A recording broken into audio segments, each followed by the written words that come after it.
Millionaires are not investing into a house they can't afford. They're not doing it. They're not going to go out there and buy $1 million house and they cannot put furniture inside the house. Actually, most millionaires we studied on average have a house in between $400,000 and $500,000. Fully furnished, that they pay cash for, their furniture. They paid off their mortgage too. That's why they're millionaires. So it was like, one thing that I've learned, and I'm going to be honest with you all, because again, we talk about keeping it real.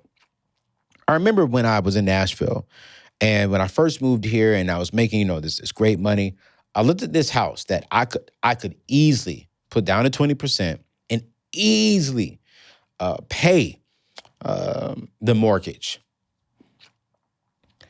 But I was like, but if I do all that, I won't be able to furnish the house for at least a good year because it was like 7,000 square feet.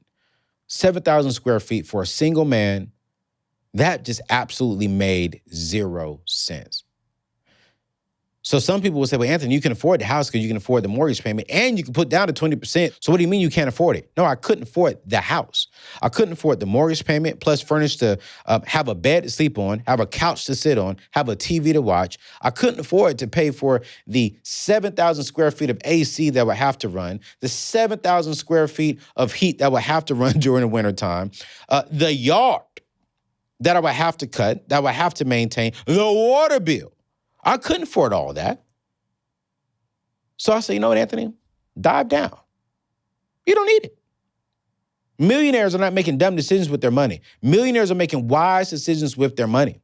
So I went way down to a 3,000 square foot home, furnished it, 100% cash, beautiful yard. I maintained the yard. I love that part too.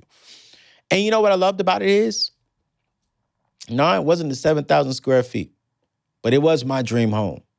And my dream home was a home that I could afford.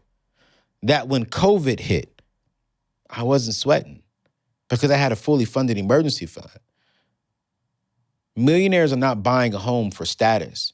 And then when you walk into it, there's nothing. And I've been in homes where these are $1 million homes, but we're eating on the bench.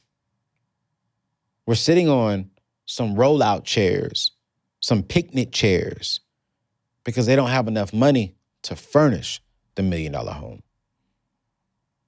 I recommend that when you buy a home, you do a fixed rate, okay?